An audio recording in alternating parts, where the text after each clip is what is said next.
Hi, thank you for watching my instructional video on how to make a repurposed shopping bag. I'll go through each step with you today.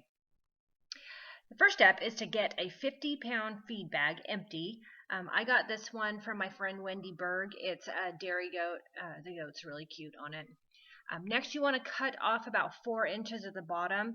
You don't want to cut it where you want the bottom of the bag because some of that will be the bottom. So you want to leave some room to be the bottom of the bag. And I want the feet to be at the bottom, so I left some room. Then you will cut 4 inches off the top. So those 4-inch strips, those are used for the handles. You can have a blue handle and a red handle on this particular bag. Next, you want to wipe it down, get it clean because it might have some residue. Turn it inside out and wipe it down and get all the dust out of the inside also. Next, draw a straight line across the bottom of the bag. About a 1/2 inch from the bottom is good. And then go ahead and sew along the bottom of the bag. And if you're watching this video while you're doing it, you can push pause while you sew. Okay, so this part's kind of tricky. You will turn the bag 90 degrees and flatten it again. It creates these 2 mountain peaks. And then kind of flatten it out, and you can see where the lines are for the side. Draw a line across the top triangle, and then flip it over and draw a line on the other side. And then you sew along both of those triangles. This is what makes the rectangular at the bottom of the bag. Next, fold the top edge down 1 inch, and then fold it down 1 more inch so that you have this nice edge on the inside.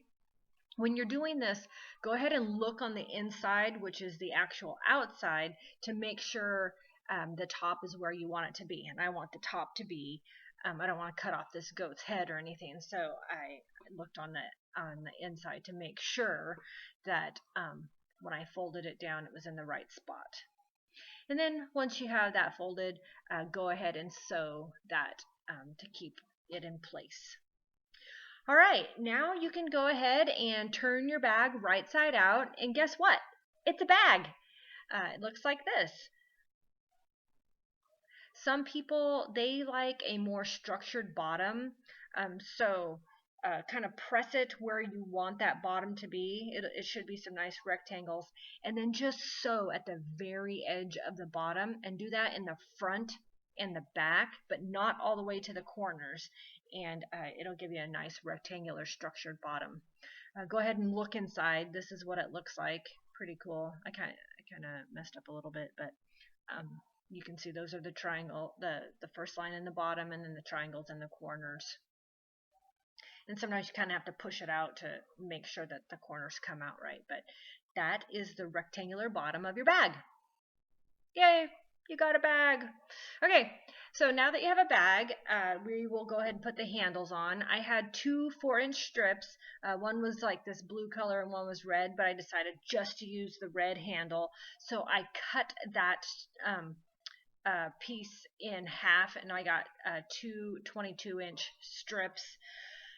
Fold the top of that strip down about 3/4 of an inch, and then fold the bottom up about a 1/2 inch, and do that twice, and it will look like this. And then sew down the center of it, and you will get a handle that looks like this. So you do that for both of the 22-inch pieces, and you will get 2 handles. Sorry, this picture's upside down. So now I have 2 handles. Next, I'm going to figure out where I want to place the handles. This part's a little bit tricky, and then you'll probably have to pin those in place. I used stapler because stapler is easier than pins to me, so I just stapled them in place where I wanted them, and I made sure, like, okay, this exact placement I wanted them. And then I went ahead and sewed the handles. Started at the bottom, I went over and then up, and then I did reverse, and then I turned and went down. So that's how I sewed all 4 handles in place.